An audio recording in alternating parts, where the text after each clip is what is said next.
Bueno, muchísimas gracias a todos y todas por acompañarnos. Muchas gracias. En este encuentro con la maravillosa Irene Reyes Noguerol, seleccionada por la revista Granta como una de las grandes narradoras de nuestra lengua. Que habrá sido, sobre eso me va a gustar conversar contigo. Sobre todo les agradezco haber venido hoy con este día agotador, porque me imagino que ha sido un sacrificio y lo valoro. No, para nada. En la cara de sufrimiento de todos. Sí, lo veo. Están obligados. Sudando. Coaccionados por la Dramático, No has visto el detrás de escena. Bueno, como ya probablemente todos sabéis, este club se llama... ¿cómo se llama? Identidades y lenguaje. Se llama así porque precisamente intentamos traer libros que nos ayuden a reflexionar sobre temas de actualidad relacionados con la situación identitaria, con el mestizaje del lenguaje y bueno, recientemente hemos tenido precisamente a Rodrigo Blanco Calderón, a Pedro Ugarte, y con Irene Reyes Noguerol completamos el ciclo de Páginas de Espuma, que este año cumple los 25 años y queríamos celebrarlo con ellos. Pido disculpas por los cambios de fecha, pero bueno, han sido diferentes situaciones que nos han llevado a postergarlo y cambiarlo. Bueno, sin más, comenzamos. Creo que Alcarabea es un libro que está a mitad de camino entre el rigor formal y el vuelo literario. Me ha interesado muchísimo el manejo del lenguaje a nivel preciso, a nivel casi milimétrico, que se nota en algunos textos incluso con métrica, que esto es algo que cada vez vemos menos en nuestra lengua y que a mí me interesa muchísimo de la narrativa. Y es, creo, el rasgo del libro que a mí me dijo, este libro tengo que llevarlo al club. Por otro lado, hay un trabajo temático de aspectos sumamente interesantes como son la discriminación étnica, la discriminación de género, también las situaciones de diferencia socioeconómica, las posibilidades o la falta de oportunidades de ciertos grupos sociales, pero todo trabajado desde un lenguaje y desde unos personajes muy cercanos, lo cual me parece que le aporta al libro una cualidad que enseguida nos impacta y nos hace entrar en este universo. En este universo que por otro lado también es muy hipnótico gracias a ese lenguaje, al manejo del lenguaje. Bueno, esto es todo lo que un poco quería decir para comenzar, para que entendieran también las razones por las cuales quería que estuviera Irene con nosotros. Y bueno, abrimos ahora la rueda de comentarios y preguntas. Espero que hayan disfrutado de la lectura y que disfruten también de este encuentro. Muchas gracias, Irene, por acompañarnos. Nada, muchísimas gracias a ti, Tess, además por todo el esfuerzo que has puesto en este encuentro, porque efectivamente estaba fechado en un momento, hubo que posponerlo, luego otra vez, porque me coincidió a mí con unas evaluaciones a las que no podía faltar en el instituto en el que yo trabajo como profesora de lengua y literatura. Y el premio Cálamo, Es verdad que me alegró mucho tener que posponerlo porque te habían dado ese premio. Así Sí. que valió la pena de todo. La verdad que es una alegría y sobre todo, bueno, pues también la felicidad de estar hoy aquí con todos vosotros, que de verdad os agradezco enormemente que hayáis querido venir a acompañarnos y a echar este ratito con nosotras. Voy a empezar lanzando una pregunta y después vamos articulando la conversación. Te quería preguntar, Irene, por el manejo, justamente mencioné lo formal y estoy un poco obsesionada con lo formal en este libro porque creo que es sumamente importante, que eres muy rigurosa, ¿no? Para mí la forma, la verdad es que siempre ha sido algo fundamental. Es decir, yo no entiendo, por mucho que estemos hablando de narrativa, el texto literario como algo únicamente conceptual, como algo que tenga que basarse exclusivamente en la idea, ¿no? En aquello que estamos contando, sino que para mí siempre ha sido imprescindible esa forma que tú estás comentando. Además, como lectora, por ejemplo, me siento muy atraída hacia este tipo de libros, ¿no? Que investigan, que exploran con las posibilidades del lenguaje. Y precisamente eso es algo que intento llevar a mis relatos, ¿no? Es decir, este impulso estético, si queremos llamarlo así, o búsqueda de la belleza, del ritmo, de la musicalidad, que siempre ha sido algo que me ha interesado, que conecta también bastante con la oralidad, que siento que tiene igualmente bastante presencia en este libro y que nunca me ha gustado dejar de lado, ¿no? Es decir, me gusta que cuando uno lee, ya sea narrativa, poesía, teatro, uno pueda reconocer una voz propia, ¿no? Es decir, que se pueda, que se distinga claramente la voz de un autor frente a otros, ¿no? Que tenga algún sello particular y eso es lo que procuro imprimir a estos relatos, ¿no? Es decir, jugando precisamente con eso que estaba comentando de la musicalidad, de los ritmos, de todos estos aspectos estilísticos que hacen que de alguna manera la narrativa trascienda los límites canónicos en los que estaría inscrita y quizá tenga otras conexiones también pues con el género lírico, incluso a veces con el género dramático. Sí, totalmente. Y lo has logrado muy bien. Gracias. ¿Y por qué Alcarabea? Pues mira, alcarabea es una palabra que además mucha gente me ha dicho, pues yo no sé lo que significa. Y digo yo, a ver, yo originalmente tampoco habría sabido lo que significa porque es una palabra que se circunscribe únicamente al ámbito de la botánica, es muy poco empleada, pero yo la conocía de esta manera tan cercana y tan tierna que es a través de una canción de cuna, de una nana con la que mi madre me dormía a mí cuando era pequeña, a su vez mi abuela, mi madre, y bisabuela, que es el último personaje del libro, a mi madre, y ahí aparece esa nana, ¿no? Como el leitmotiv del último cuento, y sentía que era necesario rendir, aunque fuera un pequeño homenaje, a toda esta tradición oral, sobre todo en el caso de mi familia, ¿no? De estas mujeres que generación tras generación han ido cantando nanas, contando cuentos, centrándose en lo popular, quizá en las leyendas, en los mitos, en todo aquello que se podía recitar y que se podía también compartir con la comunidad, ¿no? Que es algo una idea que a mí me interesa mucho, la literatura no como un hecho únicamente solitario, como pensamos nosotros ahora, ¿no? Por ejemplo, la lectura del libro por escrito,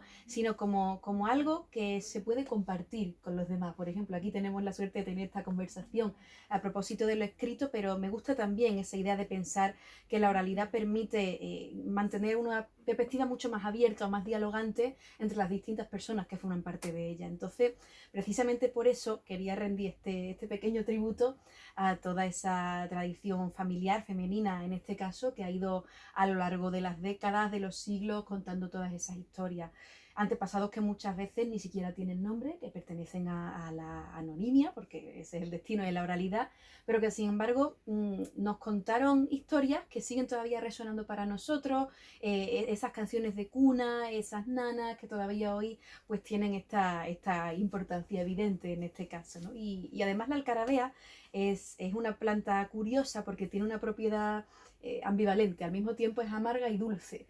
Y esa es la manera en la que yo siempre he pensado la literatura, ¿no? Es decir, como algo que, igual que la vida misma, tiene esta capacidad de centrarse en los momentos más luminosos, pero también en los más oscuros, en los más abyectos que podemos encontrar todos en nuestra vida. Y justamente por ese motivo también pensé, pues mira, es interesante también, le puede servir a este libro, ya que siempre me ha gustado centrarme en lo que sería la zona de incertidumbre, de indeterminación, de grises, ¿no? Frente a los extremos, frente a lo radical del blanco y el negro. Para mí lo llamativo, lo atractivo es esa zona en la que creo que nos movemos todos como seres humanos que somos y que me gustaría llevar también a los personajes de los libros, ¿no? Es decir, que sean personajes complejos, no maniqueos, que tengan sus luces y sus sombras, que no podamos decir únicamente este es bueno y este es malo, ¿no? Sino que se muevan en esta zona que creo que además condensa muy bien la alcarabea en su propio nombre. Y luego había un tercer motivo más estético, conectando con lo que estábamos diciendo antes, que es que esta palabra alcarabea yo siempre he pensado, qué bien suena, ¿no? Es como si se pudiera prácticamente paladear cuando uno la está pronunciando, ¿no? Y por eso también dije, pues mira, como siempre procuro transmitirle esta intención estética a los cuentos, pues sería bonito además que tuviera esta tríada de motivos, por decirlo así, por lo que el libro ha terminado llamándose Alcarabea. Qué maravilla. Está todo pensado al dedillo, digamos. Quería preguntarles si tienen algún cuento favorito, algún aspecto del libro que quieran comentar. Sí, quería comentar que una de las cosas que me impresionó del libro cuando lo empecé a leer es cómo tú tomas, por ejemplo, una especie de patrón que puede ser incluso musical, ¿no? Es decir, basado además en artistas reconocibles, caso de Van Gogh, caso de Machado, si no me equivoco, incluso de la tradición de la historia andaluza, y a partir de ese tema, es decir, que no lo estás inventando, tú empiezas así como no es improvisar, pero a empezar una versión de ese tema, ¿no? Y eso me pareció bellísimo, me gustó mucho. Y tú acabas de mencionar la palabra homenaje, ¿no? Creo que son homenajes que están muy presentes en tu libro y quería preguntarte un poco sobre eso, ¿no? Cómo, si es algo que ha sido como un poco orgánico, que se ha ido dando en tu escritura, o que lo has tenido más o menos consciente de decir, bueno, yo vengo quizás de aquí y me gustaría rendir homenaje. Muchas gracias por la pregunta, Rodrigo. Pues a mí la verdad es que lleva ya varios años interesándome ciertos personajes históricos. Por ejemplo, la personalidad de Van Gogh siempre ha sido algo que me ha llamado muchísimo la atención, ¿no? Toda esta vida bueno, muy brillante a nivel pictórico, pero al mismo tiempo esta batalla constante con la enfermedad mental, con el miedo a la locura, a desaparecer, a perder la identidad, era algo que me atraía muchísimo. Entonces llevaba ese tiempo pensando, quiero escribir sobre este tema, y luego fueron apareciendo también en esa línea de rendir una especie de tributo a figuras históricas, artísticas, que todos conocemos, que todos hemos estudiado, pero que quizás muchas veces miramos desde la distancia, ¿no? Es decir, desde el respeto que por supuesto se les debe, pero casi pensando en ellos como si no hubieran sido seres humanos, con sus alegrías, con su tristeza, como todos tenemos, y justamente por eso empecé a enlazar este primer texto de Van Gogh con los otros que habían sido personajes sobre los que había escuchado o sobre los que había estudiado y cuyas vidas también me habían apasionado, ¿no? Sobre todo ciertos aspectos, y pensé, pues mira, sería interesante escribir sobre este tema. Pienso, por ejemplo, en uno de los textos donde es más evidente lo que estoy comentando, como puede ser el de Oír el mar, ¿no? Donde aparece Lope de Vega ya mayor, maduro, un personaje que siempre nosotros hemos estudiado, aparte como el grandísimo autor que era, como el mujeriego por excelencia, ¿no? El Don Juan, el seductor, que luego iba engañando y abandonando a las mujeres, y sin embargo pues llega este momento de su vida en el que se encuentra con una persona que bueno, además ella estaba casada, él era cura en ese momento, pero bueno, la vida de Lope de Vega. Y de repente él decide en la madurez quedarse con esta mujer y quedarse en todos los sentidos, ¿no? Porque incluso cuando ella pierde la cabeza y pierde la vista, aunque era bastantes años más joven que él, pero termina sucediéndole esto, y ahí está esa decisión consciente de él, casi por primera vez, pienso yo, en su vida, de vivir un amor sincero, desinteresado, altruista, ya mucho menos centrado en la pasión y en el egoísmo, y un amor diferente, ¿no? Mucho más depurado, si queremos decirlo así. Y eso era lo que intentaba reflejar en este texto, es decir, no insistir más aún en la vida y obra de Lope de Vega, sobre la que muchísimos otros han escrito más y mucho mejor que yo, sino centrarme en concreto en esta parte más íntima, ¿no? En un universo que yo considero más pequeño, como si fuera un microcosmos, de alguna manera, en lugar de este macrocosmos histórico-artístico que solemos conocer de estos personajes, y quería poner el foco precisamente ahí, ¿no? En esta parte de más fragilidad, de mayor vulnerabilidad que yo creo que tenemos todos y que también necesariamente tenían que tener estas personas, ¿no? Y entonces a partir de ahí ya fui enlazando los otros personajes y pensé que sería interesante también hilar toda esta primera parte, personajes reconocidos histórica y artísticamente, con ese segundo bloque del libro que tiene los personajes anónimos, los personajes que han sido antepasados de mi familia, aunque ni siquiera yo los haya llegado a conocer, y que comparten esta misma sensibilidad, ¿no? A mí siempre me ha gustado escribir desde la emoción, es decir, sin olvidar evidentemente la parte intelectual ni la parte formal, que como hemos estado comentando, aparece ahí, pero siempre me gusta escribir o me gusta leer también cuando estoy leyendo textos que se nota que están escritos desde la entraña, que no necesariamente tiene que ser algo autobiográfico ni mucho menos, sino que se note ahí cierta garra, cierta pasión, la humanidad, ¿no? Que yo creo que al final es lo que define la literatura y sobre todo el tipo de literatura que conmueve en el sentido de la compasión, que es un concepto que a mí también me interesa mucho, ¿no? La compasión, que etimológicamente significa sentir con el otro o sufrir con el otro, ¿no? Es decir, esta identificación que yo creo que es la clave de la literatura, ¿no? Escribir algo que no únicamente es expresión personal, sino que es comunicación, es conversación, es diálogo, y eso es lo que he procurado que aparezca en este libro. Pues a raíz de eso que dices me llama mucho la atención una cosa, y es que todos los personajes que son adultos, que cuentan y hablan, como la madre del Machado, o como el mismo López, o como, yo qué sé, pues, cualquiera, hablan en primera persona y interpelan al lector en la forma de otra persona que ha compartido la vida con ellos y se dirigen a ellos, ¿no?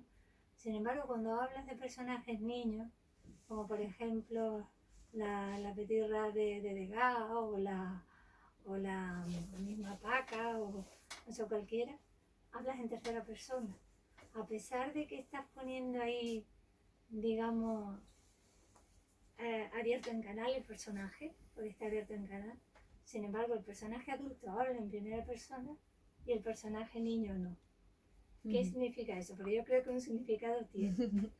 Sí, efectivamente, cuando aparecen esos personajes ya mayores que has estado comentando tú, ¿no? Pues ahí está esa madre de Antonio Machado, pienso, por ejemplo, que es el ejemplo más claro que se me viene a la cabeza, o Lope de Vega, siempre están en conversación con otro personaje que, aunque no les puede responder, en el caso de la madre de Antonio Machado, pues porque ya ha perdido a su marido, al que se refiere en algún momento, y luego a su hijo sabe que también lo va a perder, y en el caso de Lope de Vega, porque no físicamente, pero sí se encuentra en un proceso de pérdida respecto al amor hacia Marta de Nevares, pues como decía, todos ellos han mantenido esta relación extensa a lo largo del tiempo. Entonces siento que este diálogo lo que intenta reflejar sobre todo es el sentimiento de pérdida, ¿no? Es decir, esta unión, este vínculo entre dos personajes, entre dos personas que se ha mantenido durante tantísimo tiempo, y de repente uno es consciente de que o se ha roto o se va a romper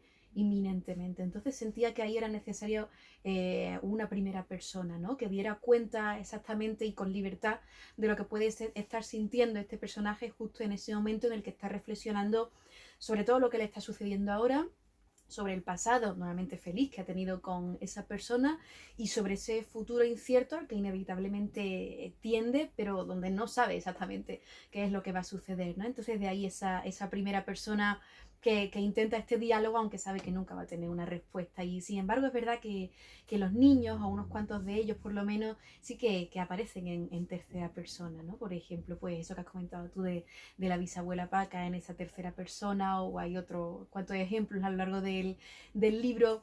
Y en este caso, como no sentía que hubiera un diálogo tan claro entre estos personajes y quizá otros de los que aparecen dentro del mismo relato, pensé, pues quizá es mejor una perspectiva externa, no completamente externa, porque a mí siempre me interesa la omnisciencia precisamente por este motivo, ¿no? Para reflejar o retratar todas las reflexiones y las inquietudes y las emociones que tienen los personajes. Pero claro, ahí estos niños no tienen todavía la capacidad de expresarse, o no terminaría de ser verosímil, ¿no? Claro. Por lo menos no sería verosímil si de repente empiezan a monologar respecto a la relación que quizás han tenido con sus madres, pienso, por ejemplo. Sí que es verdad que al final la perspectiva y el punto de vista recae sobre ellos, con lo que inevitablemente el lector es como si viviera en la piel de estos niños, pero es cierto que ellos no tienen directamente voz, que es un concepto que me interesa también y que me gustaría seguir explorando, porque además, curiosamente, la palabra infante, ¿no? La palabra niño viene del latín infans, que significa literalmente el que no puede hablar. Entonces, en este caso me gusta especialmente que hayas destacado esto, porque aquí estos niños literalmente no tienen una voz directa. Sí, es verdad que podemos tomar su perspectiva y entender qué es lo que les está pasando, cómo ellos están digiriendo toda esa oscuridad del mundo adulto que les llega a una edad excesivamente temprana, pero es verdad que no se expresan en primera persona, ¿no? Como si todavía no tuvieran la capacidad de desarrollar una voz narrativa, en este caso propia, para poder comunicar al exterior todo lo que están sintiendo ellos en este Eso lo he momento. notado yo y entonces lo he sentido muy creíble Mm. y lo he sentido muy propio. Es decir, como algo que debe ser. O sea, lo antinatural sería eso, que ellos siguieran hablando también en primera persona, expresando y comentando ese tipo de reflexiones que se hacen todos los personajes en general. Sin embargo, los sentimientos tan auténticos que tienen y lo que están viviendo, lo que experimentan y las preguntas que se hacen y sus vivencias diarias están todas ahí. Luego una tercera persona omnisciente, yo creo que le funciona genial. Por eso me encantó. Muchísimas gracias. Amable.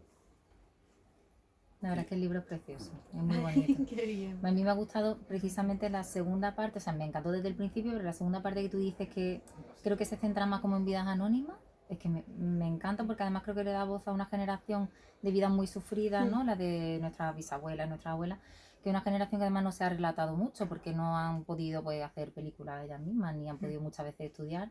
Y me gusta mucho eso, no sé si eso lo has hecho por algo en especial, bueno, supongo que algunas cosas estarán basadas, ¿no? En hechos reales.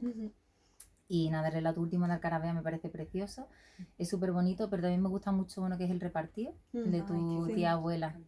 Porque además creo que hay como muchos relatos que tienen como dramas que son, dramas que son evidentes, ¿no? Como el Petit Rat, bueno, son dramas grandes.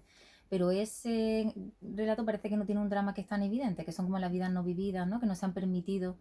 Y además un drama que no puedes hablar como con nadie. Me parece súper bonito. Ay, qué bien, muchísimas gracias. Pues mira, justo detrás de la segunda parte de este libro está lo que estás comentando tú, esta necesidad de rendirle un tributo a toda esta generación, que yo siempre planteo como una auténtica generación de gigantes, por todo lo que han vivido, todo lo que han sufrido y porque no solo consiguieron sacarse adelante a ellos mismos, sino a todos los que hemos ido viniendo detrás. Entonces me parecía totalmente necesario que el homenaje, en este caso, justamente radicara en esta generación que, bueno, en mi caso es la de mis abuelos, la de mis bisabuelos, todas estas personas que además en mi familia pues, no habían tenido ninguna oportunidad de acercarse a la cultura ni de tener una educación digna, porque hasta la época de mis abuelos, pues por parte de madre habían sido todos, absolutamente todos campesinos, y por parte de padres pues eran trabajadores manuales, sastres, etcétera, etcétera. Es decir, ninguno de ellos había podido acercarse a la cultura ni a la educación como nosotros ahora sí que tenemos la suerte de poder hacer. Pero sin embargo una cosa muy bonita que me gusta siempre comentar como una pequeña anécdota de mi familia a nivel personal es que ellos siempre sintieron un interés o incluso una pasión en algunos casos por la literatura, no por la literatura escrita a la que nadie le había permitido acceder, sino por esa literatura oral que estoy comentando y que bueno, además por ejemplo mi abuelo siempre me cuenta ahí madre que a él lo que le gustaba en las bodas, en las comuniones, en los bautizos era pues ejercer de rapsoda y ponerse a recitar delante de la gente los poemillas populares, las coplas que él había ido aprendiendo. Luego, por ejemplo, mis abuelos por parte de padre, que son los que tengo vivos todavía, gracias a Dios, a ellos disfrutan enormemente de ese placer que yo creo que tiene una historia bien contada, ¿no? Y a lo mejor no son ni siquiera consciente de lo bien que la cuentan, pero claro, uno como testigo de todas esas historias, como espectador, si queremos decirlo así, pues le queda absolutamente claro. Entonces me parece también hermoso cómo independientemente del acceso a la cultura o de las circunstancias socioeconómicas que haya tenido cada uno, sí que es verdad que uno puede tener esa especie de semilla o de germen que te permite amar la literatura por encima de las fronteras que te hayan sido impuestas. Entonces, también por ese motivo, para mí es especialmente relevante ese relato del repartido que estás comentando tú, donde bueno, al mismo tiempo se da esta historia de amor entre mi tía abuela Encarna y este maestro, que además se llevaría muy poquito tiempo, creo que ya tenía, según me contaron, 17 y el 21, con lo que era prácticamente la misma edad, y claro, bueno, ambos se enamoraron el uno del otro, además gracias a ese descubrimiento de las letras y de la literatura que él le regala a ella. Y bueno, claro, no pudo llegar a ningún lado porque la familia de ella no quería, entonces son estas vivencias frustradas o interrumpidas que muchas veces en el sentido del amor, que son las que más me interesan, ¿no? Es decir, todo aquello que no ha podido culminar nunca, sino que se queda en el aire y que permanece como una idealización, como una entelequia que nunca pudo llegar a ningún lado y que precisamente por eso guardamos muchas veces con más cariño que otro tipo de experiencia.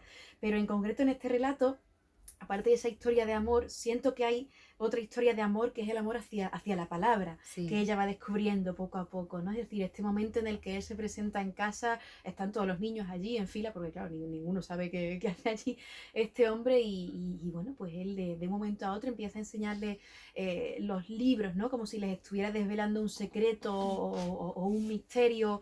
Ella por primera vez aprende a escribir su nombre, ¿no? Y yo pienso, qué momento tan importante no solo en la vida de esta mujer, ¿no? De mi tía abuela Encarna, sino también en la historia familiar, ¿no? Casi como momento fundacional en lo que es la genealogía cultural, personal, literaria, como lo queramos decir, de una familia, en este momento en el que una persona por primera vez escribe su nombre, Claro. ¿no? Entonces a mí siempre me gusta compararlo con ese versículo bíblico hermoso del verbo se hizo carne, porque siento que en este cuento hay una especie de camino de ida y vuelta, ¿no? Entre la piel, la carne y la palabra, el verbo, porque ahí está ese momento, ¿no? En que mi tía abuela Encarna se escribe a sí misma por primera vez, toma esta entidad que confiere la palabra escrita, el primer acceso a la cultura, ¿no? Es decir, pasa de la carne al verbo en este primer momento, pero luego conforme ella y el maestro se ve que se van enamorando uno a otro, ya ella es consciente y cuando a lo mejor tiene momentos quizás de más cercanía o los dos están juntos leyendo, ella dice, es que ya de repente se me olvida todo y soy solo piel, soy solo hueso, soy solo venas, este impulso, ¿no? Este impulso de realmente de lo que es la carne, de lo que es el cuerpo, que antes se había transformado en verbo y sin embargo ahora vuelve otra vez a su origen. Entonces por eso para mí también ese cuento es particularmente importante, porque me gusta mucho pensar en este primer momento en el que una persona, pues eso, por primera vez en mi familia, pudo escribir su propio nombre y pudo luego acceder a todo ese conocimiento que además quiso legarle otra persona con la que mantuvo esta pseudo relación tan hermosa. Sí, yo pensé que era bonito que él se iba, pero le dejó un regalo que ya tenía para siempre. Claro, exactamente. Muy Él de bonito. alguna manera está ya siempre dentro de ella, ¿no? Claro. Todo ese conocimiento, toda la palabra ya se le queda a ella. Yo te quería preguntar algunas cosas, pero ya las has contestado. Es que hablo mucho, soy mucha No, no, está muy bien, eso está muy bien, está muy bien. De hecho, quería preguntarte si eran biografías y creo que claramente lo son. Y me gusta mucho que pongas en el mismo plano a tus ancestros con los personajes históricos. Está muy bien, porque el contraste está muy bien. Y te voy a hacer otra pregunta, que también la inicié un poquitín test, que me cautivó desde el primer momento cuando leí el libro, y es sobre la utilización del lenguaje, que es uno de los aspectos, me interesan mucho, de muchos otros aspectos del libro, pero ahora centrando la pregunta sobre la utilización del lenguaje, sobre cómo fuerzas el lenguaje y lo sacas de la semántica y lo acercas a la lírica, que es lo que ha dicho un poco Tess, lo acercas hacia el poema, y en muchos casos la trama es una excusa mínima para recrear una emoción poética con un lenguaje forzado fuera de la semántica, ¿no? Entonces eso a mí me cautivó muchísimo, y además de hecho cuando empiezas a leer todos los relatos, empiezas a leer, ¿esto de qué va? ¿Esto de qué va? ¿Esto de qué va? ¿Esto de qué va? Hasta que hay un momentito que dices, una cosita, luego, ¿de qué va esto? Otra cosita, y hay que leerlo otra vez, por lo menos a mí, que soy torpe leyendo, ¿no? Entonces, eso me ha maravillado. Entonces, y además no lo he visto, tampoco soy un gran conocedor de la literatura, pero no lo he visto hasta que te he leído a ti, como es un poema narrado, si es que tiene narración. No sé si esa es la palabra o la forma de hacerlo, de reflejar lo que quiero decir. Sí, la verdad es que lo estás comentando muy bien, porque yo muchas veces lo siento así, ¿no? Y lo comento, yo digo, es que yo escribo narrativa, escribo cuentos, pero realmente yo qué narro, qué cuento.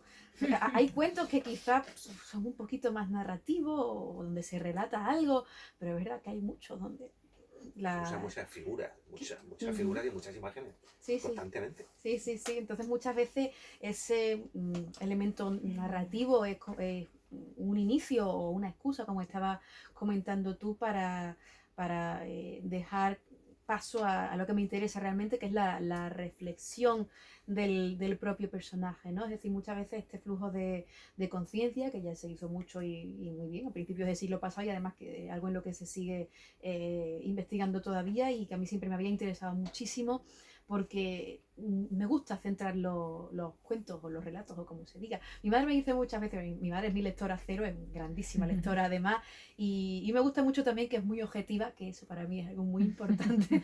Es decir, que aunque sea mi madre no me dice necesariamente, esto está perfecto, no. Si hay algo que hay que cambiar, hay que cambiar, y eso me encanta, de hecho. La verdad, creo que es muy necesario cuando uno escribe, teniendo en cuenta la inseguridad que uno puede tener, y que siempre es un punto de vista subjetivo. Y ella muchas veces me dice, es que lo que escribes tú no es relato, no es poema tampoco, son escenas. Es decir, es un momento muy determinado de la vida de un personaje en el que pues intentamos sumergirnos en lo que sería su psique, su pensamiento, su sensibilidad, y a partir de ahí pues hacemos toda esta exploración, pero siempre de un instante muy específico. Entonces yo, por ejemplo, cuando empiezo a escribir, pues para mí la concepción particular que yo tengo del cuento es muy cercana a la poesía, como comentas tú en este sentido, ¿no? Es decir, pues tomo este instante muy específico en la vida del personaje que me interese, y a raíz de ahí pues profundizo. A mí me gusta mucho comparar, por ejemplo, la novela y el cuento, ¿no? Yo la novela, por ejemplo, no he escrito nunca, no sé si en el futuro. Novela larga no creo, la verdad, porque además pienso que con la forma de escribir que tengo sería muy pesado, tanto para mí como escritora como para los demás como lectores. Nunca digas. Pero nunca digo nunca. Está ahí eso grabando, ¿eh? Nunca digo nunca.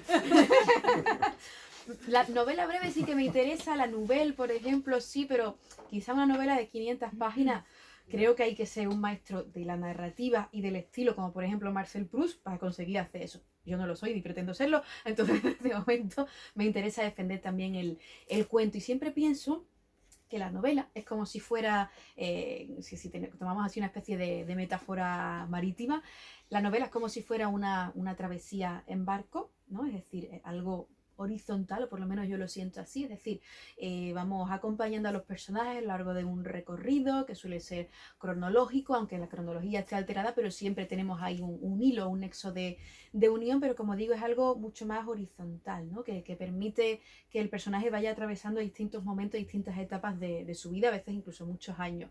Y sin embargo, pienso en el cuento, igual que pienso en la poesía, como si fuera algo vertical, es decir, tomamos este momento muy concreto y lo que hacemos es dedicarnos a profundizar en él, ¿no? Como si fuera una especie de ejercicio de buceo o de inmersión, donde estamos adentrándonos en esas profundidades marinas hasta ver hasta dónde podemos llegar, cuánto podemos extraer de lo que está sintiendo este personaje en este momento. Y relacionado con lo que comentabas tú de la forma, del estilo, para mí el estilo, continuando con esta metáfora que estoy diciendo, de este ejercicio de inmersión, es como si fuera esa presión que uno siente en los oídos cuando va adentrándose poco a poco en el agua, eso que nos va acompañando constantemente, y que ya llega un momento de quizá de tal creyendo tanto emocional como estilístico en un cuento en el que es necesario volver a subir a la superficie y tomar aire, ¿no? Entonces, para mí esa es la definición metafórica de las formas breves, independientemente de si es un cuento, de si es un poema, pero es eso, ¿no? Es decir, es intentar extraer todas las posibilidades que tiene un momento muy específico, porque muchas veces sucede en las novelas, sobre todo muy largas, que quizá hay personajes que incluso pues casi que se pasan por alto, ¿no? Personajes secundarios que, no siempre evidentemente, pero sí a veces en los que no nos paramos lo suficiente. Sin embargo, en el cuento necesariamente, sobre todo si es un cuento con pocos personajes como los que me gusta escribir a mí, pues claro, ahí está necesidad de ahondar lo más posible en todo lo que puede estar pasando por la mente de este personaje, ya sea en primera, en segunda o en tercera persona. Entonces, por eso yo siempre digo, bueno, pues sí, podemos llamarlo relato. Hay alguno que relata a lo mejor alguna cosilla más, ¿no? Pienso, por ejemplo, en el de mis tíos abuelos que desertaron de la guerra, que aparece por ahí en Cascarón de Huevo, en el de mi bisabuela Paca, pero hay otros cuantos En el de Van Gogh, por ejemplo, en el primero, donde no se relata absolutamente nada.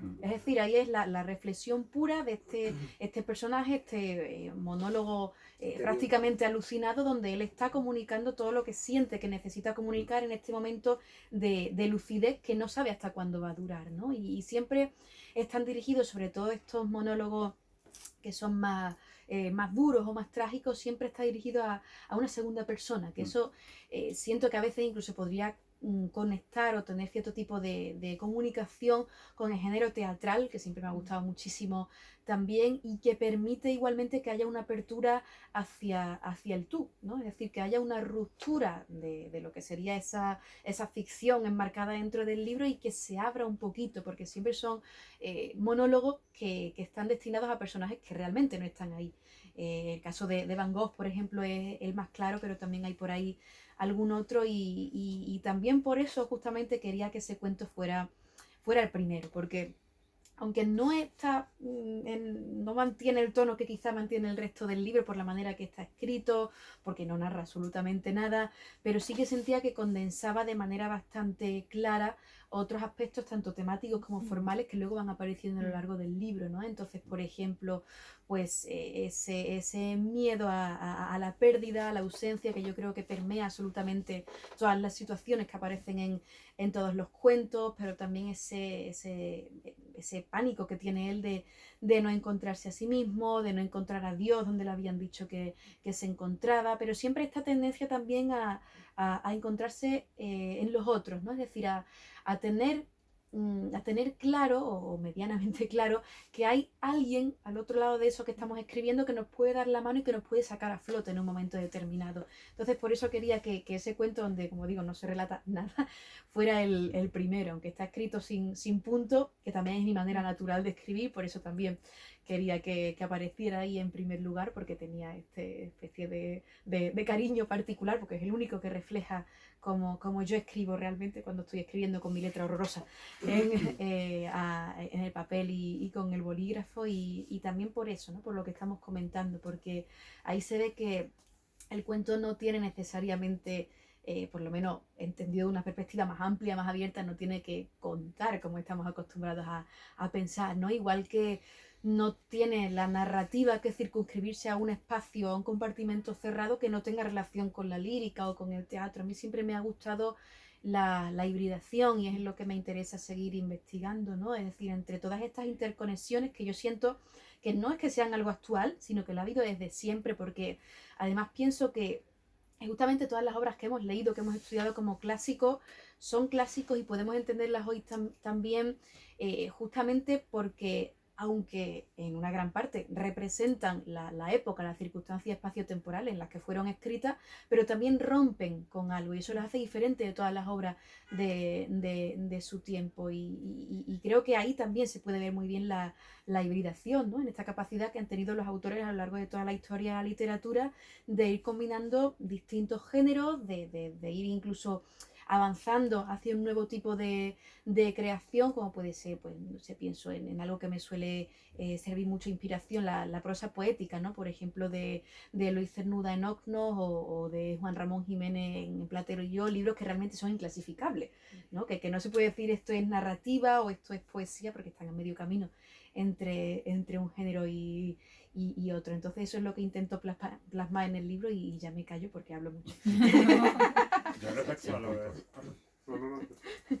de Van Gogh, que ha sido yo creo que el que más me ha gustado, quizás porque también me gusta mucho el personaje, o porque fue también el primero que leí del libro, empezando por orden, ¿no? Y a lo mejor el impacto, en fin. Esto que estamos hablando de los géneros, por un lado, ese cuento, ese relato me hace pensar también en una carta, ¿no? Quizá por el recuerdo de las cartas de Ateo, o por la segunda persona. Y eso también aparece a lo mejor en otros relatos, ¿no? Que estamos hablando mucho de poemas, de novelas o de relatos y tal, pero el género epistolar quizá también puede ser una influencia. Y entonces, al hilo de esto, pensaba en las cartas de Ateo y pensaba en cómo ha enfocado cuando has tratado un personaje histórico, y bueno, históricos son todos, quiero decir, conocidos, Sí. que está documentado, que conocemos su obra histórica, etcétera. ha profundizado mucho en toda esa documentación, por llamarlo así, o no, o solo te has dejado llevar. Es decir, tú digamos que te has situado por encima del personaje para analizarlo y desmenuzarlo y tal, o te has dejado poseer por el espíritu del personaje, ¿no? Que en parte también parece por el estilo, ¿no? Pero por otra parte pienso, ¿no? Aquí hay también claro, hay referencias a sus cuadros, a las cartas, Sí. o sea, esa mezcla me ha gustado mucho, ¿no? Gracias. De que no, como pasa en algunas veces cuando se trata de personajes históricos, se nota mucho las costuras, ¿no? Esto lo cogí de aquí, esto de allí. Sin embargo, en este relato, pues no, eso no... Qué buen apunte ese. No, sí, Muchas es gracias. que yo creo que es por eso el que más me ha gustado. Muchas gracias. Sí, es una combinación entre esos dos aspectos que comentas tú, ¿no? Porque evidentemente si uno se plantea escribir sobre personajes históricos, por lo menos algo tiene que documentarse para no, Bueno, para no cometer excesivos hay de errores. todo por ahí, ¿eh? Hay de todo por ahí, sí. Pero por lo menos para que uno no lo pille mucho, si puede ser. Se documenta algo, pero tampoco soy una persona por la manera de escribir y porque me centro en momentos muy específicos que tienda a la documentación excesiva, ¿no? Es verdad que sí me interesa informarme sobre los momentos de la vida de los personajes que me interesa tratar, pero tampoco voy al detalle hiperespecífico, porque por ejemplo a mí me gustan muchísimo esas cartas que se intercambiaban entre los dos hermanos Van Gogh, ¿no? Entre Vincent y Theo, porque además creo que dan cuenta también de la relación tan hermosa que tenían los dos, ¿no? Una relación que estaba muy basada en el afecto, en el apoyo mutuo, es decir, yo creo que Van Gogh pues no sintió nunca que su hermano lo dejara, ¿no? O que lo soltara de la mano. Eso me parecía también muy bonito y un aspecto que también merecía la pena tratar en este sentido y en ese cuento en específico. Para que sí que tuve que documentarme un poquito más fue el de Al-Mutamí a Benabar, porque ya decía aquí ya esto. Había que llegar a ese cuento, ¿eh? Pero esa historia es alucinante. Es que esa historia es muy chula. Esa historia A y mí- además está contada con una lírica sufí, con unas emociones Y yo no sabía espirituales. nada, yo tuve Es que alucinante. googlear. Ya, pues yo la había escuchado esto y fíjate, Sí. oralmente, ¿no? Como hablo tanto de la oralidad, además, esto no es una historia que yo hubiera, quiero decir que no es algo que yo hubiera investigado desde un principio o que hubiera leído por escrito, sino que era una historia que me contaba mi madre hacía bastantes años y yo decía, ay, fíjate qué interesante, ¿no? O sea, está este personaje de Al-Mutamí, ¿no? Este niño que ya sabe que está destinado a ser rey, pero sin embargo que siempre vive pues amedrentado, aplastado literalmente casi por la figura del Padre. propio padre, que incluso ha matado al hermano y dice, Dios mío, voy a ser yo el siguiente, bueno, porque este hombre no está bien de la cabeza. Y de repente pues se encuentra con este personaje, que era a lo mejor unos 10 años mayor, se estima, de Abenamar, que viene desde abajo del todo y que sin embargo pues tenía al mismo tiempo esta capacidad intelectual y esta ambición que yo creo que lo diferenciaban de todas las otras personas que estarían en torno al Mutamí, que serían muchas, además por el hecho de estar destinado a ser rey. Y siempre me fascinó cómo se fue desarrollando esa relación, que de repente de pasar de ser pues eso, el futuro rey y el empleado o visir, que terminó transformándose en visir, pues ellos desarrollan una relación que trasciende únicamente el afecto y termina siendo, pues, porque está documentado, ¿no? En esos poemas además que aparecen ahí que son de Abenamar, los que inician cada una de las partes son versos directamente de Abenamar, donde se ve cómo fue pues precisamente cambiando, evolucionando esa relación, ¿no? Que fue una relación pasional entre los dos, que además me resultaba muy interesante, ¿no? Este ejemplo de amor homoerótico en la época y también reflexionar sobre todos esos límites que le habrían sido impuestos en todos los sentidos, ¿no? No solo en el sentido amoroso o romántico, sino también en el sentido de esa necesidad que tienen ellos de saber más o de ir más allá y que sienten frustrada por todos los poderes que están rodeándolos, ¿no? Y por eso creo que también ellos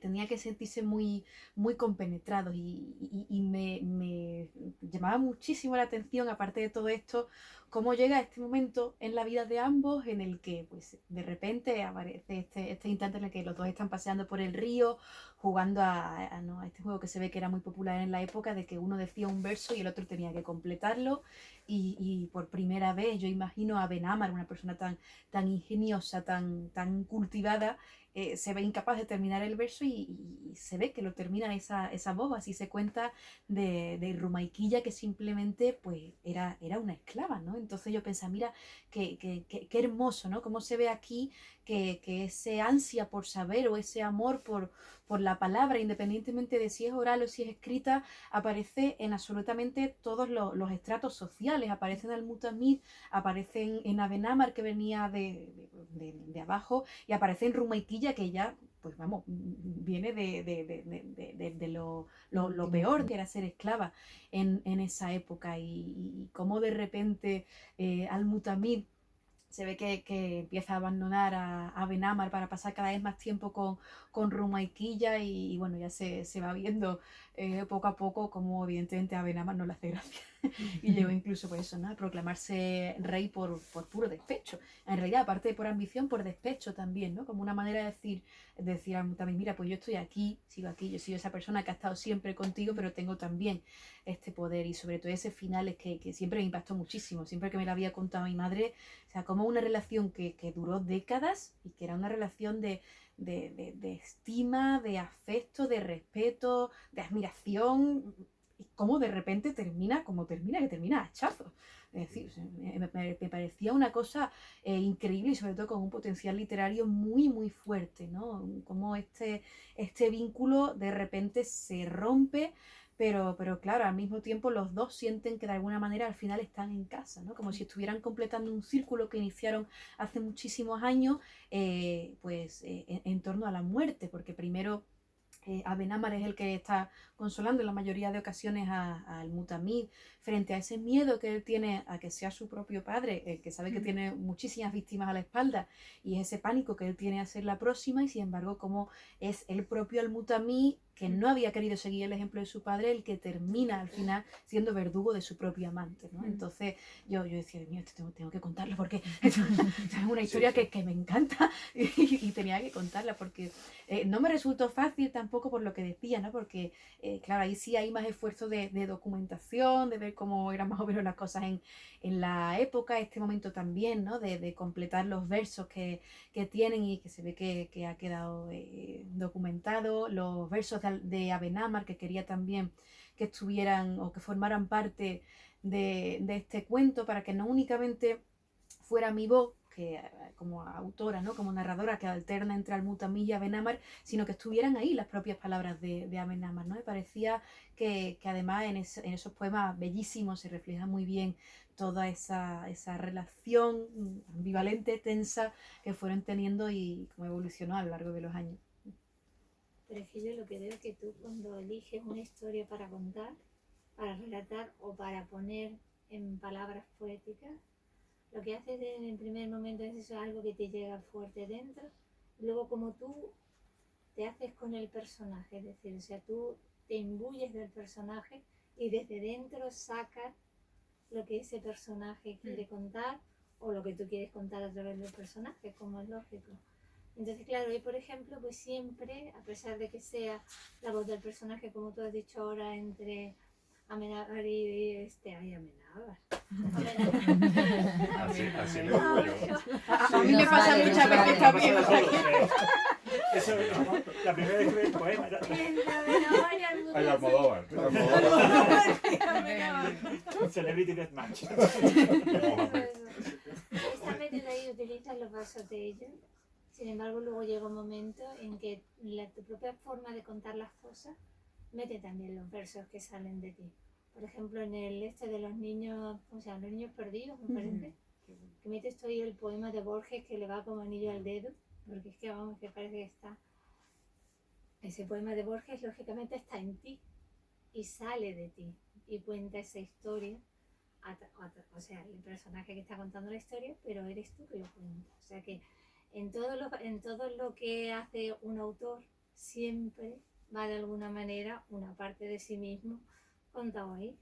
Y es muy bonito porque eso dice y de ahí que me imagino que se habla también porque eres profesora de literatura y eso dice muchísimo, pues directamente lo que uno lleva en el corazón cuando se pone en el corazón de otra persona sale también al mismo tiempo, y eso le da, para mí eso le da un enriquecimiento a la narración bastante importante. Por eso ese cuento es uno de los que más me ha gustado a mí personalmente, me ha llegado mucho por eso, porque se establece una relación. Siempre yo creo que, yo será porque ya soy más mayor, a mí todas las cosas siempre me recuerdan algo. Yo no hay una cosa que así de primera hora la pueda yo leer o la pueda ver o la pueda escuchar que no me retrotraiga a cualquier otra cosa que se parece de alguna manera, a lo mejor de la forma más peregrina, a eso que estoy en ese momento disfrutando, ¿no? Y ahí, pues en eso también me habla mucho de la forma que tienes tú de contar las historias pasadas por el matiz siempre de la poesía, de la literatura, y por eso el primer libro tuyo que leo, pero por eso veo que esta prosa poética que tú haces está siempre impregnada de esa riqueza que tiene ese conocimiento literario que tú ya de por sí posees. Entonces es una forma muy bonita de hacer llegar al lector, como yo que soy totalmente de ciencia, yo no soy de letras, nunca he sido de la poesía, quizá últimamente, pero nunca me ha llamado especialmente la atención la poesía. Sin embargo, en otras lecturas que he hecho siempre de alguna manera se introduce sin querer y pasa por eso, porque los autores lo que lleváis lo ponéis lo que escribís. Entonces eso nos enriquece a los lectores, que a lo mejor no somos tanto de esa parte, digamos, literaria, y nos ayuda a eso. Y yo desde luego pienso que tú haces eso, ¿no? O sea, tú cuando te pones a escribir, te metes en el personaje y dices, yo soy fulanita o yo soy menganito y desde aquí me pongo a escribir. ¿Es así? Sí, totalmente. Es muy parecido a lo que estás comentando, ¿no? Es ese momento, me ha hecho gracia lo de yo soy fulanita, me imaginaba, yo soy López de Vega. pero sí, claro. Aunque sea por un ratito. tiene relación, Aunque exacto. sea por un rato, el rato que estás escribiendo, claro. Claro, sí, porque es verdad que está un poco en relación con la idea romántica que se tenía muchas veces de la literatura, ¿no? De no ha sido poseído por el espíritu. O sea que, bueno, esto está incluso desde antes, ¿no? Ya desde la época de los griegos, desde Platón se creía que los poetas eran así, estaban muy relacionados también con los profetas al mismo tiempo, porque decía que los espíritus podían pasar a través de ellos, que es una concepción que me parece hermosa. Y es verdad que aunque a pesar de que la literatura tiene todo este trabajo, ¿no? Como comentaba antes, pues racional, intelectual, de esfuerzo, por supuesto, que al final es la mayor parte, pero creo que es importante también, por lo menos en mi caso, cuando estoy escribiendo, pues adentrarme en la conciencia de esos personajes, ¿no? Porque pienso que además inevitablemente, como estás comentando tú, todo nos va a recordar siempre algo, y eso me gusta conectarlo con la intertextualidad, que es una manera también de escribir que me gusta mucho, ¿no? Es decir, que los textos que nosotros escribimos para otros que tengan relación con todas aquellas personas autores sobre todo, que han venido antes que nosotros como escritores. Por eso ahí aparecían esos versos de Abenamar que he comentado, por eso aparece también ese verso del Suicida de Borges, aparece en general bastantes versos, sobre todo porque me gusta mucho la poesía, versos que están por ahí, ya sea antes de los textos o ya sea un poquitos, pero algunos incluidos dentro de los propios textos, porque siento que también es necesario, igual que estamos rindiendo en este caso un tributo a todas las generaciones que vinieron antes de nosotros, pues también a todos esos autores que hemos leído con fervor, independientemente del momento de nuestra vida en el que nos encontremos, y que por el motivo que sea han permeado ese texto que nosotros estamos escribiendo ahora, ¿no? Entonces igualmente al mismo tiempo que se hace esta especie de ejercicio es como de evidente, ¿no? Es gracioso, como de evidente, de yo soy López de Vega. Pues, así, de decir, voy a pensar cómo podría estar sintiéndose este personaje en este momento, pero también recordando siempre pues todas esas palabras, esas citas, esos versos de otros poetas, otros narradores, sobre todo que han venido antes que nosotros y que yo creo que necesariamente están ahí, ¿no? Porque yo esta perspectiva dánica que se tiene muchas veces, sobre todo en escritores muy jóvenes, no, yo estoy haciendo esto desde cero, o lo mío es puramente original. O sea, esa idea es absurda, no tiene ningún sentido. Porque, no, que me pongo nerviosa además, no voy a pensarlo, me entra mala idea. porque toda la literatura, o sea, necesariamente tiene que tener vinculaciones anteriores. Es absolutamente egocéntrico pensar que estamos haciendo algo nuevo, porque en primer lugar es imposible. Es decir, todos los temas que nosotros podemos contar hoy en día han sido ya contados, y además por mucha más gente y mucho mejor, como decía antes también. Entonces nosotros sí que es verdad que tenemos la oportunidad de volver a contarlos, de revisitarlos, de dar una nueva versión, pero esta actitud de decir yo estoy haciendo algo absolutamente nuevo y voy a despreciar lo anterior y no creo en influencias anteriores, pues me parece algo que no tiene lógica ninguna, la verdad, porque además pienso que es necesario, ¿no? Si uno está escribiendo, por lo menos tener, si no la humildad, pero al menos la decencia de reconocer a todas esas personas que han venido antes que nosotros, ya sea porque tomamos sus historias o porque tomamos sus palabras o sus influencias intelectuales en este caso, y creo que merecen también este reconocimiento, ¿no? Entonces, al mismo tiempo que uno se imbuye dentro de estos personajes, siempre me ha gustado pues tener en cuenta eso, que uno escribe y a uno a veces, si hay suerte, le reconocen su obra, pero hay muchísima gente detrás de eso, que yo creo que inevitablemente también tiene un reflejo en la manera que tenemos de escribir, ¿no? Todos esos libros que nos han gustado a lo largo del tiempo, yo creo que influyen, aunque no sea de manera directa, porque el plagio sería otra cosa, pero sí que influyen, ¿no? O sea, Sí, los pero temas, la quiero historia. decir, tú lo haces de manera consciente unas veces y otras veces te sale. Ujú. Es decir, estás escribiendo y de pronto dices, anda, mira, si he puesto aquí esto. O sea que es una cosa que uno tiene vamos, tal como yo lo veo, una cosa que uno tiene tan interiorizada, que luego está expresando un pensamiento y sin darse cuenta Ujú. está citando a otro autor. Es Ujú. una cosa que debe salir de forma natural. De hecho, a mí me ha encantado el que hayas puesto el primer, al principio del todo, cuando has puesto la poesía esta de Lope de Rueda. De León Felipe. León Felipe. Me Cuando lo pone cuento. al principio la poesía de León Felipe, yo quiero decir, digo, esto es la declaración de intenciones. Aquí es donde está el libro condensado y a partir de ahora ya viene el desarrollo. Y a Pero la propósito de condensación. eso, me gustaría preguntarte, dijiste algo hace un rato, que el primer cuento, que estás sin punto, refleja cómo tú escribes. Me genera mucha curiosidad eso. ¿Cómo escribes? Sí, pues como estaba comentando antes, yo soy incapaz de escribir a ordenador, eso es una cosa por la que yo no puedo pasar, pero o sea, no porque no quiera, sino porque no me sale. Yo me pongo delante de un ordenador y claro, pienso que a lo mejor tengo asociado mucho el trabajo con la tecnología al trabajo, valga la redundancia, ¿no? Al papeleo que tengo que hacer muchas veces en el instituto, y entonces si me pongo delante de la página de Word en blanco para escribir o para centrarme en algo artístico, creativo, no me sale absolutamente nada. Y tengo mucha dificultad con eso, ¿no? Y muchas veces me lo dice la gente, no, vas a tener que pasarte a lo otro, no sé qué. Bueno, pero a mí me gusta escribir. Yo tengo la letra muy fea, yo lo sé. Además, eso, escribo sin punto ninguno, escribo sin márgenes, tachando, pero a mí me gusta. No, además, creo que así, de alguna manera, también se conserva esto tan hermoso de la literatura y del arte en general, que es el trabajo artesanal, ¿no? La manufactura. Es decir, creo que así también el cuerpo tiene mucha más relación con aquello que estamos escribiendo, ¿no? Porque es la propia mano la que está guiando lo que luego van a leer los lectores. Entonces también creo que hay cierta posición y cierta voluntad por mi parte de seguir defendiendo esta manera de escritura, básicamente porque la otra no me sale. Pero Pero te viene bien, pero hay me que viene argumentarlo. pero me viene bien.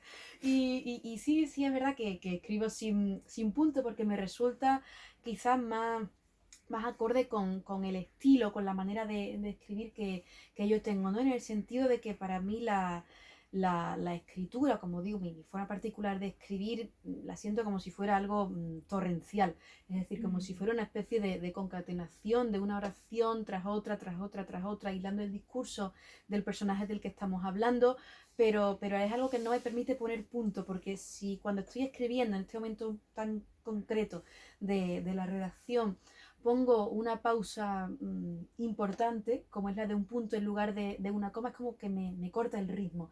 Y ya luego me resulta mucho más difícil volver a retomarlo. Luego, posteriormente, sí, por supuesto, tengo que puntuar los otros textos para que no sea algo pesadísimo, pero quise mantenerlo en el primero bueno, primero porque creo que tenía bastante sentido con ese discurso Claro. de Van Gogh, ¿no? De querer comunicar lo máximo posible en este tiempo reducidísimo que él tiene, y además, bueno, ese discurso que a veces incluso deja de seguir alguna de las reglas de la lógica o de la gramática, porque quería reflejar también cómo era ese fluir del pensamiento de este personaje. Pero luego también me sirve para todos los otros textos, además una cosa que yo manteniendo desde hace ya varios años, con la que continúo, porque como te digo, si pongo el punto es como si hubiera una ruptura en ese ritmo que yo tengo interiorizado en cada uno de los textos. A mí me gusta pensar en esta manera de escribir como si fuera una especie de letanía, ¿no? Como una sucesión constante de una frase tras otra, casi como si pudiera llevar en algún momento a una especie de hipnosis a través de la voz narrativa o de encantamiento, ¿no? A través de esta voz narrativa. Y claro, yo tiendo también mucho a leer cuando estoy escribiendo en voz alta, todo el rato, o sea, no fuerte porque si no parecería una loca, pero bajito sí.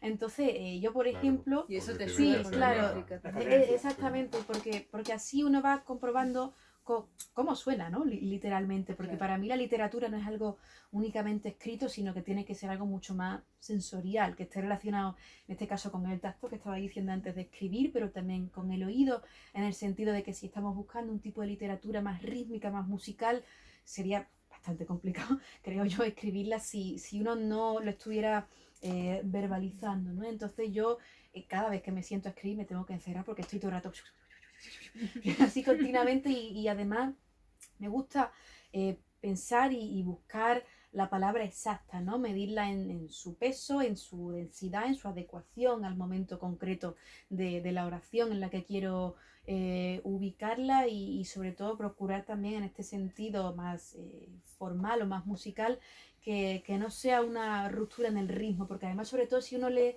en voz alta, se nota muy rápido. O sea, es algo inmediato, ¿no? Cuando hay algo que chirría o que puede ser incluso medio ripioso, se nota inmediatamente. Entonces, por eso me gusta mucho también, aparte de que disfruto mucho recitando textos literarios, pero me sirve mucho también a la hora de escribir. Creo que si no, pues tendría bastante más dificultad en encontrar esa musicalidad que intento que aparezca impresa luego en los textos. Claro, ahí tienes otra herramienta de la escritura poética que llevas a la narrativa. Sí, sí. Interesante. Sí, yo quería destacar también el tema del ritmo, que me gustó muchísimo. Es verdad que Gracias. comienza el cuento y casi que no puedes dejarlo, porque está ahí. Y además también el juego, ¿no?, de unir palabras, que parece Sí, como que chulo. va esa aceleración y no te suelta. Pero a pesar de eso, que está ese ritmo, creo como que el texto se permite fragmentar. Yo que soy muy fan de la fotografía, de repente estaba leyendo y digo, esto lo subrayo. Y era como esta frase me la cojo para una imagen, para una foto, para algo así, ¿no? Entonces me parecía muy rico combinar como esos dos ritmos de aceleración y a la vez poder parar y decir, esto me lo llevo hacia otro lugar, ¿no? Y también el tema del cuerpo, que me ha parecido muy interesante, que está siempre presente. Entonces, como decías, que de alguna manera estás llevando a cabo una escena o desarrollándola, y que el cuerpo está súper presente, los gestos, la interacción, y eso genera como una especie de magia que también atrapa muchísimo. Muchas gracias. Qué buen Sí, apunte ese. para mí el cuerpo siempre ha sido fundamental en la escritura, porque creo que personaliza o que hace mucho más plástico todo aquello que estamos escribiendo, ¿no? Que lo acerca a la imagen, ya que Lo disfrutas ves. de la fotografía, pues lo acerca mucho, ¿no? Aunque sea simplemente un apunte, como aparece en algunas ocasiones, o quizá incluso alguna imagen que no sea literal, pero sí es verdad que se sugiere algo que permite que yo creo pues, que en la mente del lector empieza a configurarse una imagen, ¿no? de lo que está sucediendo en ese momento. Nunca he sido una persona a la que le guste pues describir de manera no objetiva, porque no me gusta decir objetiva, pero sí pormenorizada, es decir, descripciones clásicas, ¿no? Pues ella es alta, delgada, tiene el cabello tal, el pelo tal, y nunca me gusta escribir de esa manera, pero sí a través de estos apuntes, ¿no? Como si fueran casi pequeños fragmentos, y conecto esto con lo que estabas diciendo antes, de que hay cierta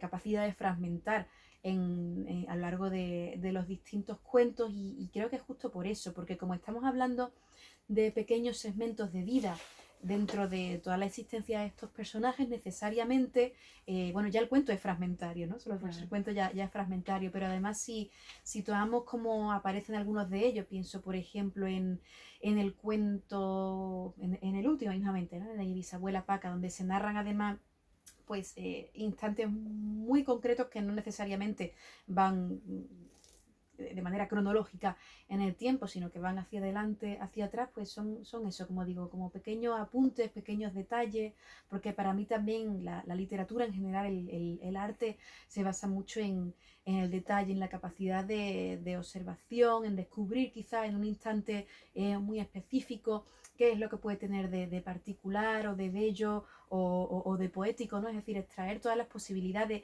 que existan dentro de quizá una escena que en principio pueda parecer insignificante, anodina o común, y de repente pues comprobar que quizá a través de esos pequeños apuntes, de esos pequeños detalles, trascendemos a algo diferente, ¿no? Algo que permite también la reflexión o la conexión con otras artes, como comentabas tú, la fotografía.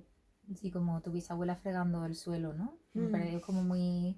Lo ve muy bien y a partir de ahí enlaza con como ella friega fuerte para quitarse la imagen de su hermano, ¿no? Y es muy bonito eso. Muchas gracias. Sí, a ellos siempre el cuerpo les sirve para recordar algo. Es decir, tenemos este elemento físico que está ahí, que es indudable, sí, pero que sirve para nuevamente retrotraerse a un tiempo pasado o para proyectarse también hacia un tiempo futuro. En el caso que comentas tú es muy claro, ¿no? Y está muy bien visto ese momento en el que Isabuela estaba fregando y de repente se le viene a la cabeza todo el rato reflejada, ¿no? La imagen de ese hermanito que ella tenía, que sabe que lloraba mucho, que ahora no lo puede escuchar llorar y de repente es como si pudiera casi introducirse en la mente del padre que la había abandonado conscientemente y comprobar pues el horror, ¿no? De todo lo que pasó con este niño recién nacido. Bueno, lamentablemente nos quedamos sin tiempo. Espero que hayan disfrutado del encuentro. Yo desde ya te agradezco un montón. Nada, muchísimas gracias a ti, de verdad, a la librería Áncora, que hemos estado aquí en este espacio maravilloso, a todos los que habéis venido, que sois encantadores. Muchísimas gracias por haber leído también el libro con tanta atención, con tanto cariño. De verdad, es un gusto haber estado aquí esta tarde con vosotros. Bien, antes de irnos, les quería comentar, este es el último club antes de las vacaciones. Ahora vamos a parar julio y agosto, no habrá club. Y en septiembre tendremos primero el encuentro con Teresa Lanero, de la novela Patio de Recreo de Richard Powers, que es una novela ambientalista, podríamos decirlo, pero al estilo Richard Powers, que no sé si lo han leído, pero se los recomiendo muchísimo porque es alucinante. Enfocada desde el lugar íntimo, desde las experiencias íntimas de los personajes. A Teresa Lanero no sé si la conocen, pero es una traductora malagueña que también les recomiendo mucho, cuya sesión tuvimos que aplazarla, que era la anterior a esta, pero será el 4 de septiembre. Así que los libros ya están en librería, así que si quieren llevárselos, espero que les interese. Y el 2 de septiembre es el 18, que recibiremos a Noelia González Barrancos, que es la traductora. En septiembre van a venir dos traductoras, Teresa Lanero y Noelia González.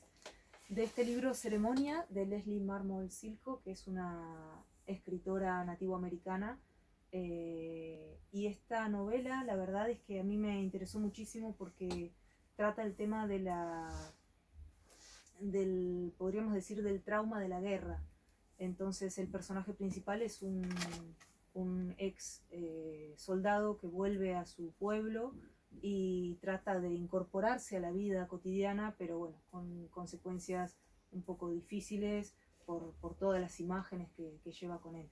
De fondo hay también una reflexión importante y necesaria en este tiempo que tiene que ver con la migración y el rechazo a los seres diferentes que hay en determinados países, sobre todo en Estados Unidos en este momento.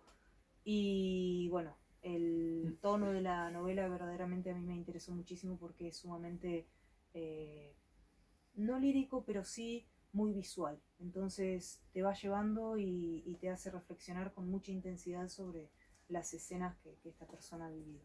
Muchísimas gracias y buenas vacaciones.